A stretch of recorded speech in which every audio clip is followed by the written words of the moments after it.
So this is what we do. We do demolitions and recycling, cleaning up derelict sites,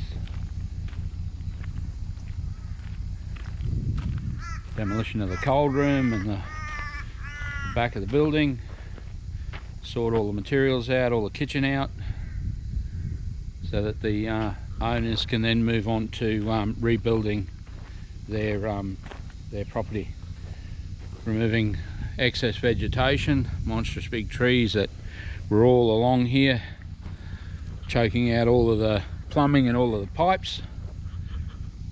So that's the type of stuff that we do.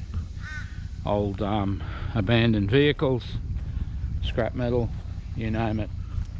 So give us a yell, as well as Lantana Removal Queensland.